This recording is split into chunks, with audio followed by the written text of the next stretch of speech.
Assalamu alaikum. Good morning, everyone. Welcome to our today's clinical presentation of swelling in right side of neck, presented by Department of Otolaryngology and Headache Surgery. Our today's chairperson is Professor Dr. M.K. Khan, Head of the Department of Otolaryngology and Headache Surgery, and our today's speaker is Dr. Rahat Khan, Assistant Registrar, Department of Otolaryngology and Headache Surgery. Now, I would like Dr. Professor M.K. Khan, sir, please come to the dais and conduct the rest of the session. Thank you. Assalamu alaikum.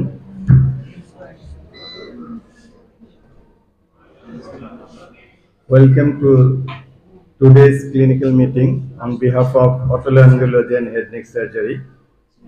Respected Director Sir, respected teachers, and my beloved internee doctors. Today's our topic is not an uncommon thing, but the aims to present this case to know about the presentation of such kind of patients and management. Now, may I request Dr. Rahat to present the case.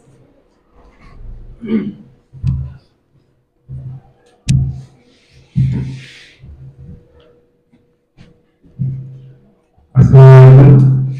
Good morning, everyone.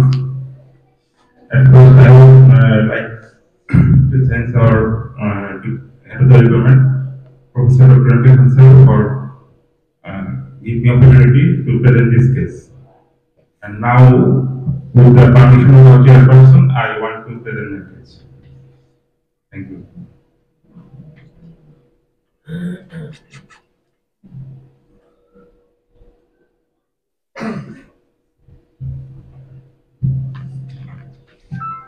Mrs. Shimarani, 43 years old, female, religious Hindu, housewife, hail from Manishin.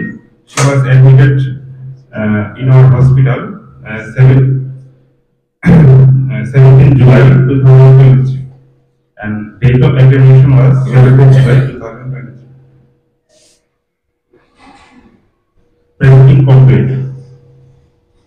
Swelling below the right lower jaw for 7 months. Occasional pain in same side for 2 months.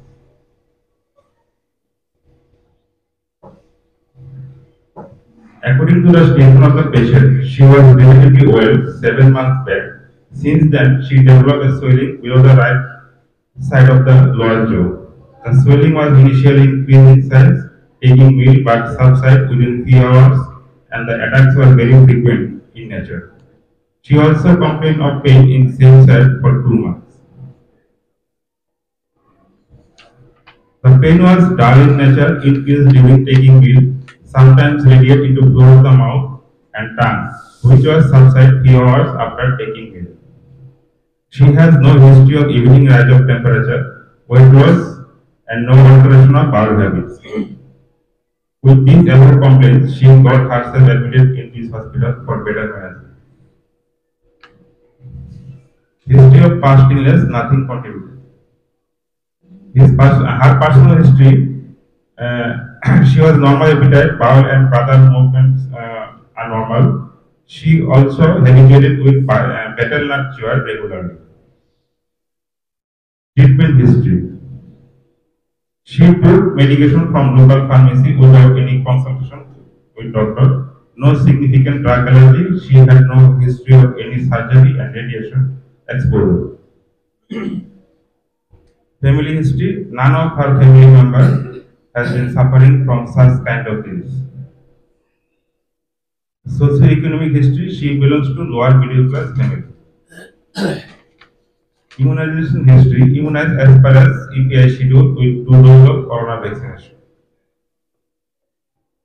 On general examination, patient was quite ill looking, average, body weight average, diabetes on choice, nutritional status are normal, anemia, jaundice, all absent, cyanosis was absent.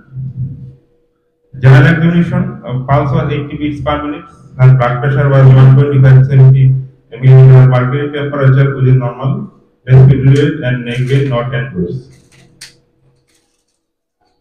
Examination of ear, nose, and throat.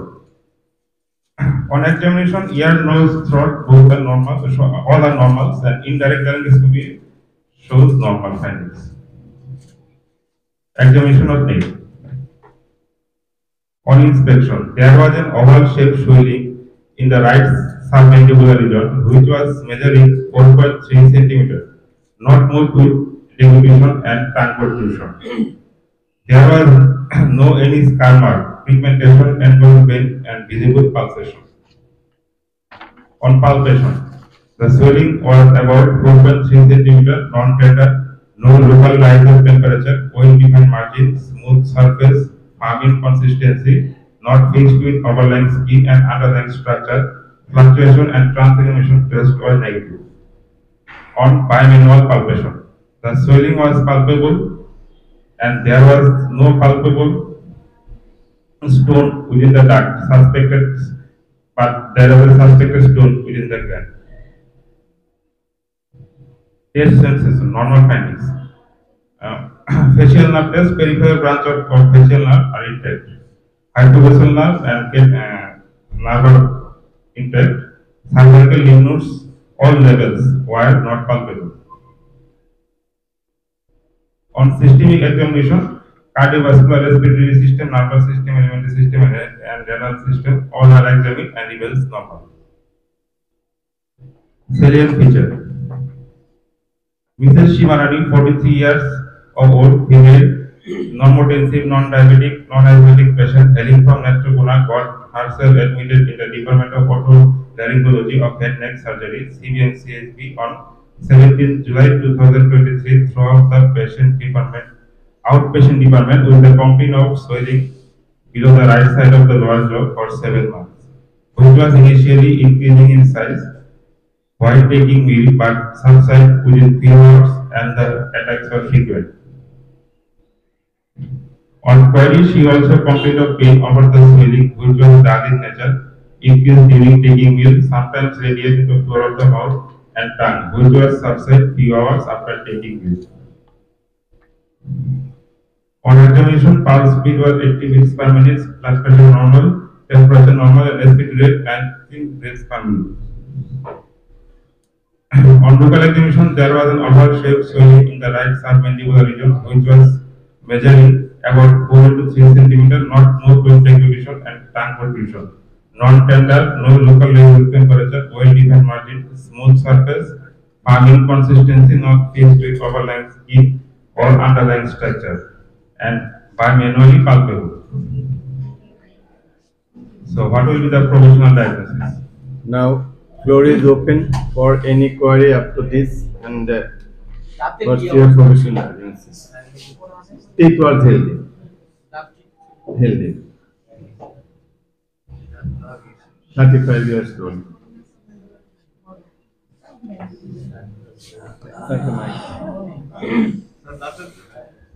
Thank you for your presentation. So, speaker has a query. The submandibular region একটা swelling.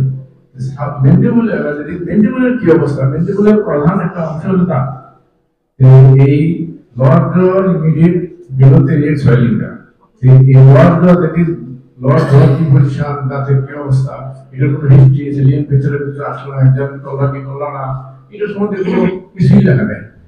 এইটা থেকে তো যেহেতু একবারে close related area, ওইটা তো প্রায় ক্ষেত্রে আমরা জানি ওই ডেন্টাল পরিষেবা অনেক সময় সোয়েলিং হয়, সাবমিডুলার রিজন একটা সাবমিডুলার গ্ল্যান্ড আছে, এটা তো আছে, সেটা এটার থেকে রিলেটেড অনেক কিছু থাকতে পারে, নাও থাকতে পারে। তো ওইটা তো যেহেতু ক্লোজ এরিয়া, সেটা তো হিস্ট্রি আমরা জানা দরকার ছিল, নেওয়া হয়েছে এখানে। Thank you. Thank you sir for your opinion. Sir এখানে হচ্ছে যে আমরা পেশেন্টটাকে প্রথমে এক্সামিন করেছি, কিন্তু স্যার সেখানে আমরা পার ওরালি স্যার কোনো ডিসচার্জ বা ডেন্টাল কোনো সোয়েলিং বা ডেন্টাল লোয়ার জয়া বা কোনো সোয়েলিং থেকে আমরা কোনো সোয়েলিং পাইনি। জাস্ট সোয়েলিংটা ছিল জাস্ট নেক বিলো সাবমেন্ডিবল এজনে জাস্ট আউটসাইড থেকে আমরা ভিতরে ওরাল কেভিটিতে কোনো পাস কালেকশন বা কোনো পেইন পেশেন্ট এগুলো কোনো কিছু কমপ্লিট করে। এবং টিথ স্যার সে অলওয়েজ হেলদি ছিল, যদিও সে স্যার পান সুপারি খেত, কিন্তু স্যার তারপরেও সে রেগুলার ব্রাশ করতো আর কি। তো তো স্যার ডেন্টাল হাইজিন মোটামুটি স্যার মেনটেন ছিল। Thank you sir. এটা উল্লেখ করা উচিত ছিল সেলিয়ান ফিচার এবং স্যার এদিকে আমাদের উল্লেখ আছে যে ear nose throat examine and found উল্লেখ করা খুবই দরকার ছিল যেহেতু এটা ডিলিট এটা অবশ্যই দরকার ছিল। বলি sir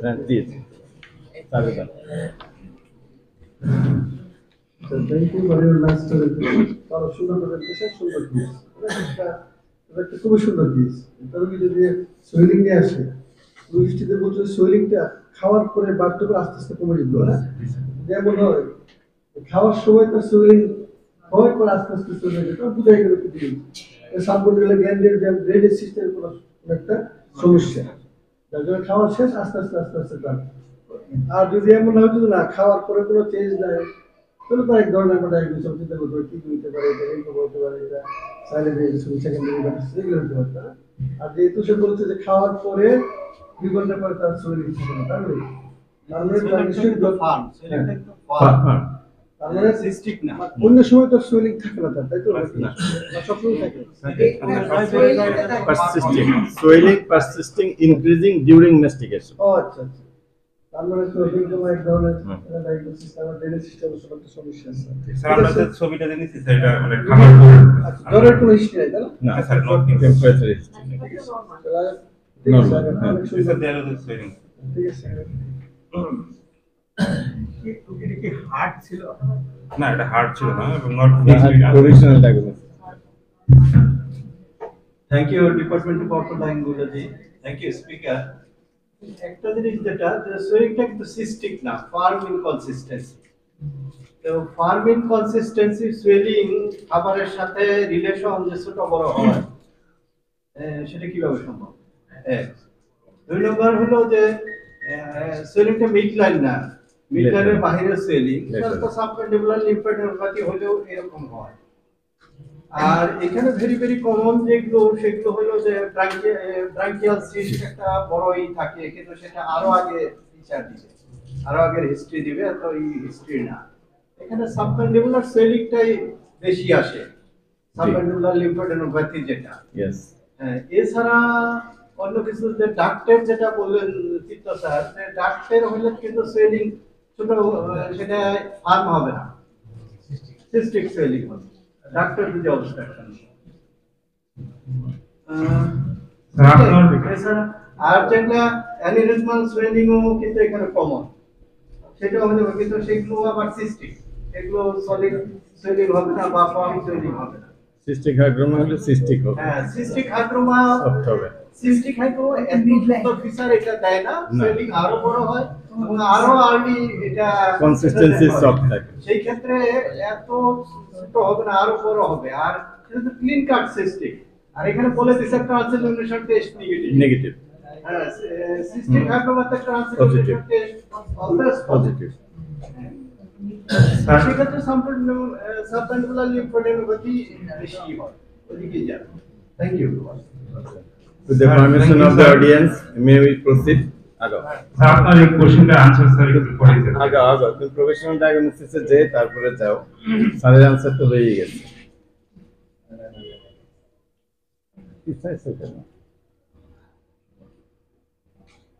So our professional diagnosis was right submandibular gland abnormalities.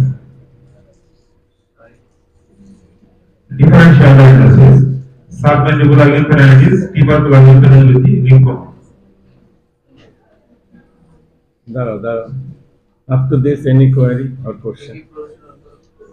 আবার প্রফেশনাল হ্যাঁ স্যার বলে ঠিক আছে তুমি জানো সাবমেন্ডিবুলার লিম্ফোমা দেওয়া হয় লিম্ফোমা কোনো সময় কি বড় ছোট হয় নাকি কোনো লিম্ফোমা যদি লিম্ফোমা যদি হয় আর ট্রি করে করে লিম্ফোমা কি বড় হবে না, এটা তার তো সাইড দেখি না লিম্ফোমা তো একটা সলিড স্ট্রাকচার কোনো সময় যে খাবারের সাথে তাপানির সাথে কোনো সম্পর্ক থাকবে না, তাই না? যদি টিউবারকুলার লিম্ফোডেনোপ্যাথি হয় টিউবারকুলার লিম্ফোডেনোপ্যাথি রিলগুলো আসে আমাদের কাছে আপনারা তো অনেক ডিল করেন, এটা কিন্তু শুধু বড় হয় কোনো সময় লিম্ফোমা তো আছে তাই লিম্ফোমা যদি এখন স্যার ওই যদি না, ওই একটা পয়েন্ট আমাদের মিলতেছে না, খাওয়ার সঙ্গে ছোট বড়, কিন্তু বাকিগুলা রাখতে হয়, এর জন্য আমাদের ডিফারেন্সিয়াল ডায়াগনোসিস। বেসিক্যালি ক্লিনিক্যালি আমরা কনফার্ম যে এটি ডিজিজ, এটি যে এই জিনিসটা চিনাইতেছে যে এটি না, এটা আপনার হিস্ট্রি শুনে এরকমই মনে হচ্ছে যে এটা সাইলোডিনাইটিস। জি। But question is why it is reducing or increasing? Yes. তো এটার ব্যাখ্যাটা দুটো হতে পারে। একটা যদি কমপ্লিট অবস্ট্রাকশন হয়, then usually দেখা যাবে যে গ্ল্যান্ড বড় হয়ে টেন্স হবে, পেইনফুল হবে। জি। তবে এক সময় টেন্ডার হবে, ইনফেক্টেড হবে। আর যদি পার্শিয়াল হয়, some lumen is communicating, then it may possible to increase or reduce during mastication or during because salivation হলে জমবে, Yes. swelling হবে, partial obstructionের জন্য পুরোটা একবার আসতে পারে জমবে, বাট পরে আস্তে আস্তে করে আসবে। Maybe this may be one of the 100% correct. Thank you sir.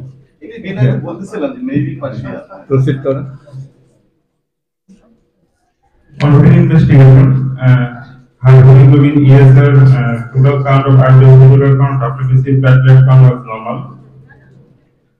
Differential cause was normal. Renal blood sugar was normal. Creatinine normal. Urine iron normal study is in the normal level. And FNC shows suggestive of right submandibular gland cyanovitis. Rahat pathology হ্যাঁ, এই তো পলাশ madam আসছে। Madam কি FNAC থেকে বলবেন? বলেন। আচ্ছা, পরে ঠিক আছে, ম্যাডাম পরে বলবেন। On chest X-ray was normal and echo was normal. Left ventricular ejection fraction was 62%. Now there was another investigation that we minimum confirmed that there was something pathology was there, and there is an X-ray soft tissue net of cerebral lateral view. There was a show single radio opaque shadow in right submandibular region. May I request Dr. Masud sir to say something regarding this extent? ওটা দাও, sir কাছে দাও, স্যারের কাছে দাও। This was the shadow.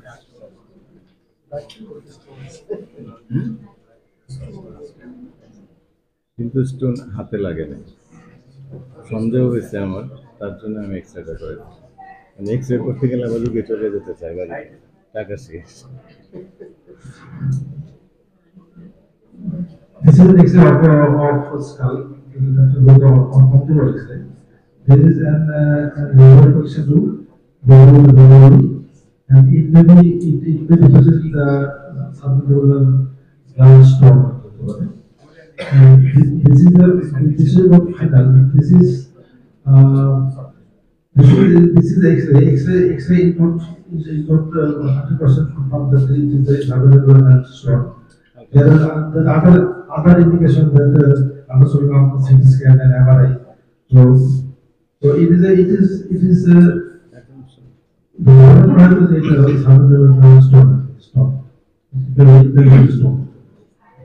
Thank you, sir, for a nice comment. I agree with you that other investigations should suggest us more, but the economic condition of the patient is so miserable that if we suggest investigation, patient will do investigation and go to the home without doing the treatment. For that reason, sometimes we proceed on clinical diagnosis, and most of the cases we can do the surgery by clinical examination and then with minimum investigation. We have to done investigation for general anesthesia fitness, and clinically we suspected that there may be a stone within the gland. For that reason we have done this one, otherwise we could not done this X-ray as well. If it is within the submandibular duct, it can palpate easily, and if it is within the 2 to 3 centimeter from the opening of the duct, it can milking out through the parotid duct, but it was suspected within the gland. For that reason we have done it, and on your X-ray film it was clinically correlated. For that reason we did not suggest for ultrasonogram or CT scan. Sir আমার একটা আমার বাবা ইচ্ছে করতেছিল, আমরা তো জানি যে সাইলেন্ট ডিজিজ মানে কি Salivary gland. আমি যদি সাইলেন্ট বলি তো সাবমেন্ডিবুলার গ্ল্যান্ড গুলো দরকার আছে, আমি যদি সাবমেন্ডিবুলার সাইলেন্ট বলি কি এটা কি Carotid sublingual আছে, এর জন্য বলতে এর জন্য বলবো আমি তো কাজটা করতেছি সাবমেন্ডিবুলার নিয়ে। আমি যদি বলি সাবমেন্ডিবুলার সাইলেন্ট কোনো সমস্যা হলে গ্ল্যান্ড বললাম না। হ্যাঁ বলা যাবে, সাবমেন্ডিবুলার সাইলেডিনাইটিস বললে পরে গ্ল্যান্ড বুঝবে, আর অনেক সময় যে অনেকে মানুষ বুঝবে যে জায়গায় লিম্ফ নোড অ্যাডিনাইটিস আছে, লিম্ফ্যাডিনাইটিস, এর জন্য গ্ল্যান্ডটা আমরা উল্লেখ করে দিই। বিনয় কিছু অ্যাড করবা?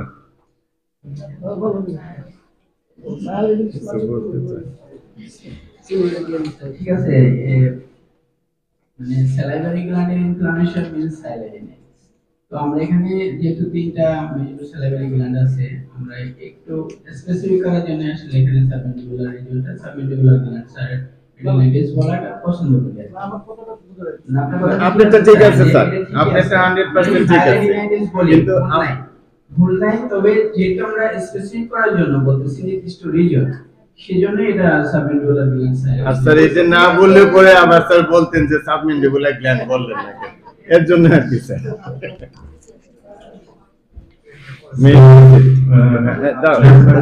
লোকমান স্যার, লোকমান আরেকটু সাইলেন্ট এক্সিস্টেন্স, তার মানে কি ইনফ্লামেশন আছে আছে, এটা কোন কোনো পেইন নাই, টেন্ডারনেস নাই। Chronic. How is possible? chronic, Chronic yes,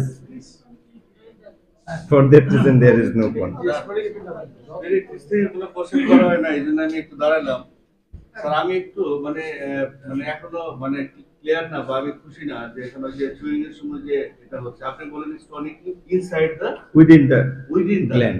এটা ডাক্তার ভিতরে যদি হতো তাহলে হয়তো পার্শিয়াল ডাক্তার ভিতরে যদি থেকে, এটা বিনয়ের কাছে আমি একটু জানতে চাচ্ছিলাম, বরাবর ভালো করে ভালো কথা বলে তো বিনয় একটু ব্যাখ্যাটা যদি দিতাম যে ভিতরে আছে, ভিতরে থেকে এটা কোথায় আছে, আবার ছোট বড় হলো, মানে ওটা তো মুখের ভিতরে আটকাতে হবে, বাট আদার্স কোনো ব্যাখ্যা আমাদেরকে বোঝানোর জন্য বিনয় বলো। মেডিকেল পারসন নাকি, নট দ্য মেন পারসন। না, ভেরি নাইস কোশ্চেন, এক্স্যাক্টলি এটা আমি যেটা বলতে চাইছি যে ডাক্টাল সিস্টেম, এটা বুঝতে হবে যে আমাদের তো এখানে শুধু ওয়াটসন ডাক্ট নিয়ে কাজ করলে হয় না, ওই গ্ল্যান্ডের ভিতরে তো ডাক্টাল সিস্টেম আছে, সেখানেও কিন্তু স্টোন হতে পারে। ঠিক আছে, তাহলে যদি পার্শিয়ালি অবস্ট্রাক্টেড হয় তখনই শুধু এই প্রবলেমটা হবে। এটা আমি একবারে আমার এক্সপেরিয়েন্স শেয়ার করতেছি। আমি তখন মেডিকেল অফিসার হিসেবে আউটডোরে কাজ করি, তো হঠাৎ একটা রোগী এরকম আসছে, বলতেছিলে খাইয়ে ভুলে যায়, আবার কতক্ষণ পরে মিলে যায়। আমি প্রশ্ন আসলে গল্পটার জন্য ডাক্তারদের জন্য বলতেছি। আমি তখন একটু আশ্চর্য হলাম, এটা কিভাবে সম্ভব। আমি তাকে বলছি যে একটু ভুল ইনফরমেশন, সিনিয়রকে না জিজ্ঞেস করে বললাম যে তুমি ভাই যখন করে তখন আসো। কিন্তু আমি পরে স্যার জিজ্ঞেস করলাম যে এই এরকম একটা রোগী আসছিল, আমি তো এটা বলছি।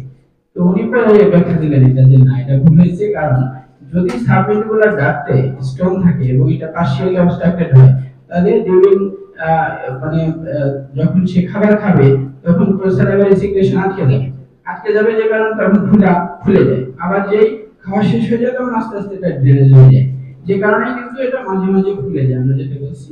আর যেটা আপনি বলছিলেন যে এটা ডাক্তার হলে শুধু হবে, কিন্তু যে ভিতরে ডাক্তার সিস্টেম আছে ওখানে স্টোন হতে পারে, সে কারণে কিন্তু এখানে এই প্রবলেমটা হয়েছে, তবে এটা মিনিমাম। আর এখানে স্টোন হওয়ার পিছনে আরেকটা ব্যাখ্যা আছে, সেটা হলো যে আমরা স্যালাইভারি গ্ল্যান্ড তো তিন ধরনের, এখানে বেশি হয় কিন্তু সাবমেন্ডিবুলার গ্ল্যান্ডে। কারণ হলো এটা যে ওয়াটসন ডাক্ট, এটা লঙ্গার কোর্স এবং অ্যাঙ্গুলেটেড এগেইনস্ট দ্য গ্র্যাভিটি। আর তাছাড়া আরেকটা ব্যাখ্যা হলো যে এর ভিসকসিটি বেশি, এবং এখানে দেখা গেছে ক্যালসিয়াম ফসফরাসের কনসেন্ট্রেশনটাও বেশি, যে কারণে সাবমেন্ডিবুলার গ্ল্যান্ডে কিন্তু বেশি স্টোন হয়।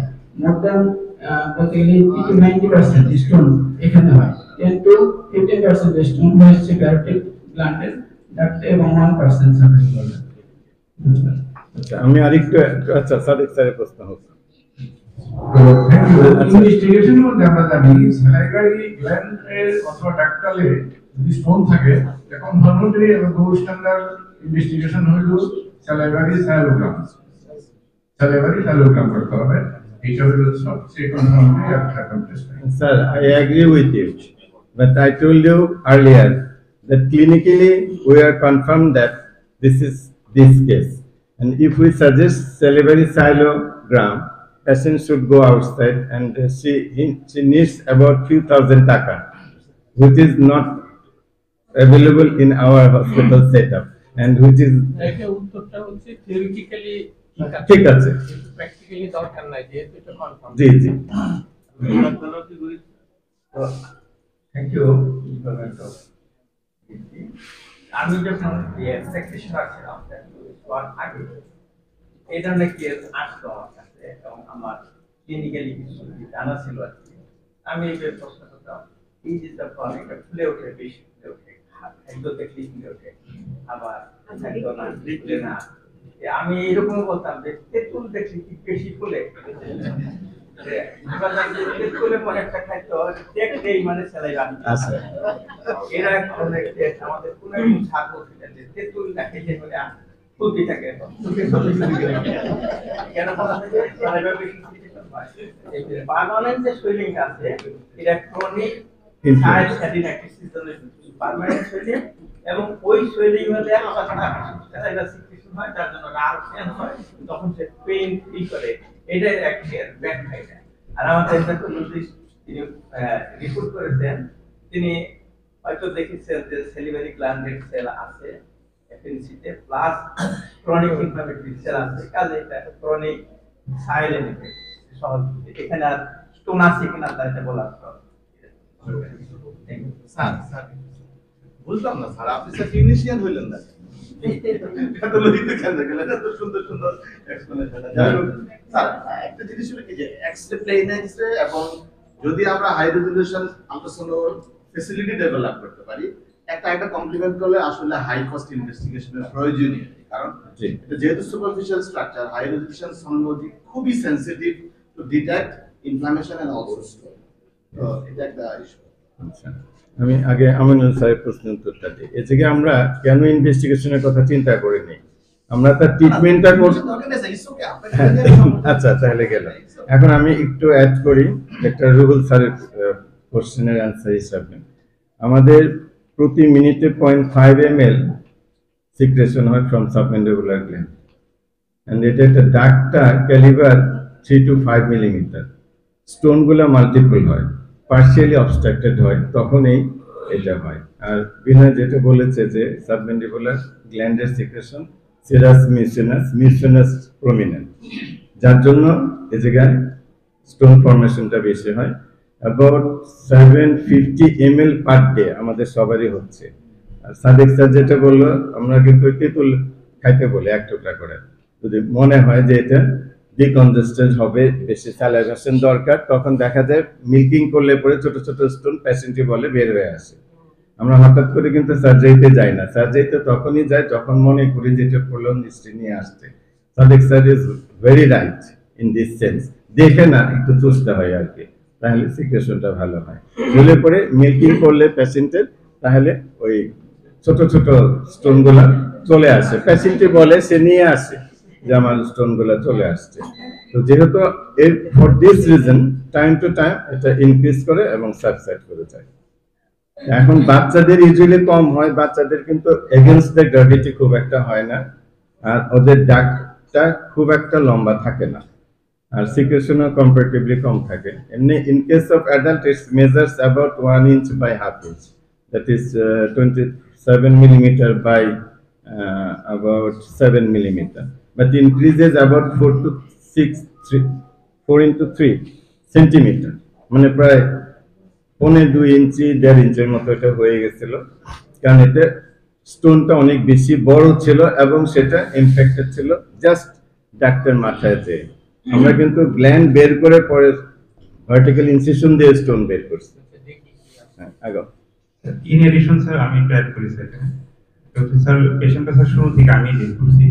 তো স্যার যখন আসছে স্যার এজ এ সিএ হিসেবে স্যার ইনভেস্টিগেশনগুলো স্যার আমি দিচ্ছি। তো আল্ট্রাসাউন্ড স্যার ইচ্ছা করি আমি স্যার প্রথমে চুজ করি নাই, কারণ ultrasound sometime gives false negative results, যেটা অনেক সময় আল্ট্রাসাউন্ড দিয়ে ক্লাসিফিকেশন দিতে পারতো। এই জন্য স্যার আমি শুরুর দিকে আল্ট্রাসাউন্ড দিকে যাইনি, আমরা প্লেন এক্স-রে দিয়েছিলাম।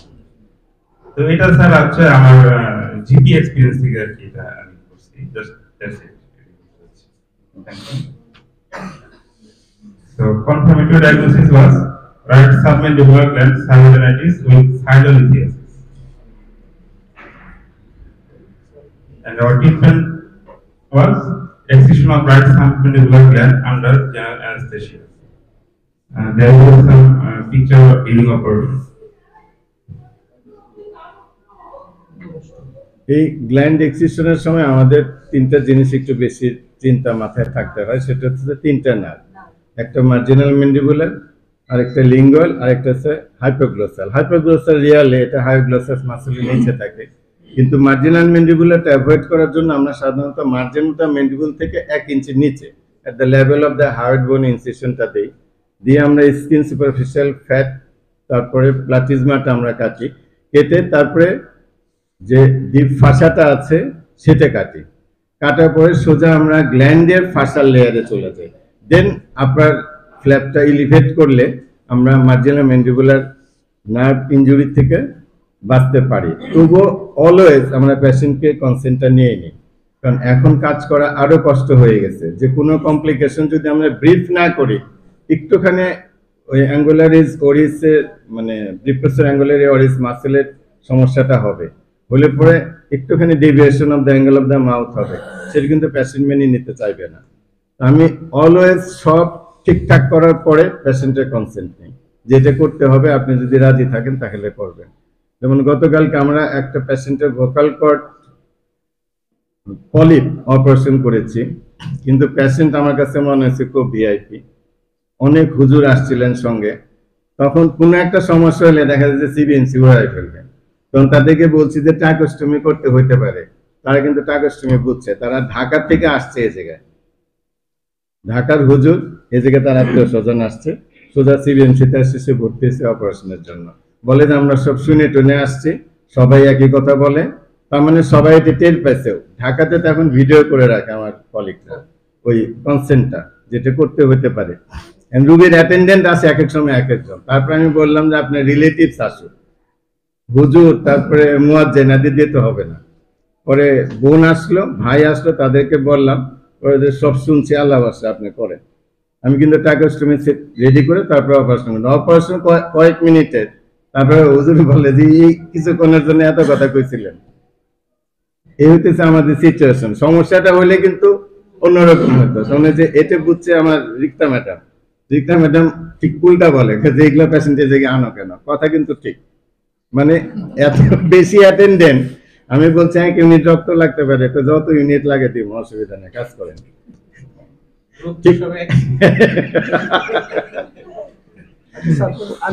আমি একটু কনসেপ্ট সম্পর্কে বলি স্যার, আমার অভিজ্ঞতার কথা বলি। কনসেপ্ট আমরা কনসেপ্ট নিয়ে রুগীর চিকিৎসা করতে কোনো সমস্যা হলে ডাক্তার বা কোনো কথা লিখবেন, সব ডিটেইলস লিখতে হবে। আপনার এই অপারেশন করার সময় আপনার এই পাথর আমরা বাইর না করতে পারি, পাথর বাইর করতে না পারলে আমরা বড় সার্জারি আমাদের লাগতে পারে, এই করার সময় ব্লাড লাগতে পারে, এটা করার সময় এই সমস্যা হতে পারে। যেমন আমরা নিয়ে সব বলে দিই যে অপারেশন করার সময় আপনার পাথর বের না করা যেতে পারে, এটা সে চাইবে। পাথর বাইর করার সময় কি হতে পারে, ব্লাড পাথর হতে পারে, কেন লাগতে পারে, এটার মৃত্যু ঝুঁকিও আছে। সব লিখে আমরা তুমি ডিসাইড করো, দেন আই যদি মুখের কথা কোনো দাম নাই, আমি মুখের কথা দাম নাই স্যার করো। আমি চিত্ত স্যারের সঙ্গে একমত হতে পারলাম না, এত কিছু লেখার পরে তো ঘটনাই এক।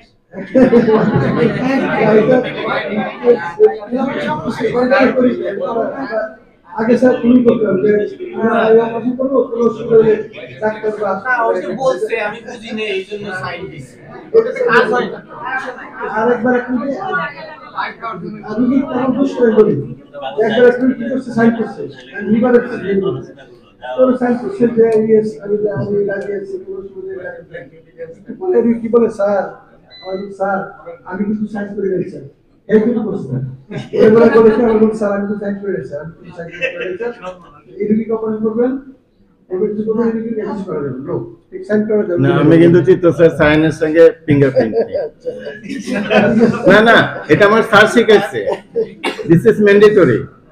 সে সাইন করে নাই কিন্তু আঙ্গুলের ছাপ তো মিলবে। ভেরি গুড, হ্যাঁ। Fingerprint very good. হ্যাঁ। যে বিশেষ করে যা সার্টিফিকেট গুলো দেয় সেখানেও ফিঙ্গারপ্রিন্ট রাখা উচিত, যার সার্টিফিকেট দিলে তার। ঠিক আছে, কারণ অনেকদিন পরে আমি একবারই জীবনে সারা জীবনে একবার কোর্টে দাঁড়াইছি, কোর্টে দাঁড়ানোর পরে বলে যে আপনি যে রোগীর সার্টিফিকেট দিচ্ছেন তাকে চিনেন কিনা? চিনি না। তো বলতেছে তাহলে আপনি কাকে সার্টিফিকেট দিবেন? আমি বললাম যে আপনি ফাইন্ড আউট করবেন আমি কাকে সার্টিফিকেট দিচ্ছি। বলে যে কিভাবে? আমি ওখানে ফিঙ্গারপ্রিন্ট নেওয়া আছে 3টা ওই পেশেন্টের, বা যাকে আমি সার্টিফিকেট দিচ্ছি ফিঙ্গারপ্রিন্ট দেখে তাকে আইডেন্টিফাই করেন, এটা আমার দায়িত্ব না। যাই হোক, অনেকদিন পরে এইসব চিন্তা করতে হয় এবং ওইটাই আমার লাস্ট সার্টিফিকেট, আমি ফার্স্ট এন্ড লাস্ট আর জীবনে কোনোদিন সার্টিফিকেট একটা অভিজ্ঞতা। ফিঙ্গারপ্রিন্ট নিতে গেলে স্যার যেটা বললো স্যারের সাথে একমত আমি, তারপরেও রিটেন একটা ডকুমেন্ট কনসেপ্ট পেপার থাকতে হয়। সাথে আরেকটা জিনিস অ্যাড করি যে এই কনসেপ্ট পেপার থাকলেই যে সব হবে তা না, এখানে কিছু জিনিস আছে যে সার্জন রোগীর বিহেভ সবকিছু নির্ভর করে। আমি এমনও দেখছি রোগী সারা রাত, রোগী মারা গেছে সকালে, রাতে অপারেশন করতে সকালে মারা গেছে, সারা রাত গাইনোকোলজিস্ট রোগীর হাত ধরে বসে আছে, সকালবেলা চুপ করে রোগী নিয়ে চলে গেছে, ওরা খুব শব্দ করে নাই, যাওয়ার সময় বলে গেছে না আমাদের ম্যাডাম তো যথেষ্ট করছে, এরকম আমি দেখছি। আরেকটা জিনিস আমি দুনিয়াতে খুব বলি সেটা হলো খাওয়ার বিষয়ে, 4 ঘন্টা বা 6 ঘন্টা না খাওয়া থাকা। এই না খাওয়া থাকা খালি বলেই কিন্তু খালাস না। আমরা যেটা করি, আমি যেমন বলে দেই দেখেন এই 6 ঘন্টা 4 ঘন্টার মধ্যে আপনি খাওয়ান, আপনার বাচ্চার জ্ঞান ঠিকবে না, এখন আপনি খাওয়াবেন কি খাওয়াবেন না আপনি চিন্তা করেন। কারণ মায়েরা এমন হয় যে রুগীতে যাবে আরে বাচ্চারা আরেকটু বুকে ঢুকিয়ে দেয় না, আর যেটা ঘটে। হ্যাঁ, কাজে এই বিষয়ে কিন্তু ক্লিন কাট কথা বলতে হবে, যাতে খাওয়াবেন রুগী জাগবে না। Thank you sir. আর বিশেষ করে বাচ্চাদের বেলায় মারা ভাবে যে বুকের দুধ কোনো খাবার না, খাবার মানে বাইরে খাবার, ওই একটু দুধ খাওয়াইছে কিছু খাবার নেই। সত্যি কথা, আমরা তো এটাই দেখছি, ওই একটু দুধ খাওয়াইছে আর কিছু। শেষ করে নাই তো, শেষ করছো না?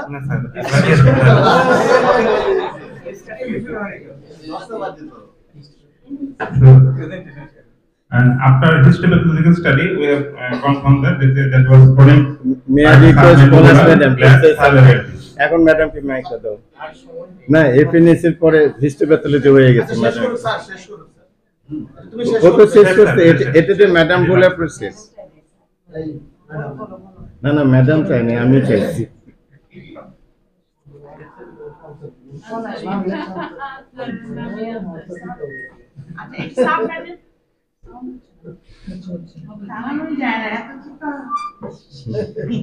This is a case of chronic salivinitis due to lithiasis, salivolithiasis. Due to chronic irritation, there are infiltration of dense infiltration of chronic inflammatory cells in between the salivary gland tissue or found. That's why this is chronic salivinitis. এছাড়া কিছু বলার নাই। Thank you madam. আর FNAC তে আমরা অবশ্যই salivary gland tissue পেয়েছিলাম, সাথে লিম্ফোসাইট পেয়েছিলাম, সেটা বলেছি। আর যেহেতু আমরা স্টোনটা পাই না, কাজে এখানে আমরা স্টোনের কথা উল্লেখ করি না, এখানে আমরা টিস্যুটা পাই। টিস্যুর মধ্যে গ্ল্যান্ড টিস্যু এবং তার পেরিফেরিতে প্রচুর পরিমাণে লিম্ফোসাইট ইনফিল্ট্রেশন থাকে, তার ফলে আমরা লিখি যে এটা দিস ইজ ক্রনিক সালিভাইটিস। কেসটা কমন হলো, বাট আমাদের রিফ্রেশিং এর জন্য আসলে খুব চমৎকার একটা কেস ছিল এবং আলোচনাটা খুবই ভালো হয়েছে, বিকজ এই ধরনের কেস বললে আসলে একটা রিফ্রেশার্স হয় এবং এটা আমাদের জন্য খুব ভালো হয়েছে। হ্যাঁ, কবে পড়ছি বাট কিছু জিনিস মনে ছিল, রিফ্রেশিংটা হয়েছে। Good. Our next seminar will go organized by Department of Radiology and Imaging and then after Department of Orthopedics. So now we request our chairperson to conclude the session and thanks to the speaker. Thank you very much and to the department also. I must give thanks to my department colleagues from Dr. Binoy, Rahat, Nadim, Bornali and Murad for their cooperation, and I must give thanks to audience for patience hearing and palatable discussion. Thank you very much. Assalamu alaikum.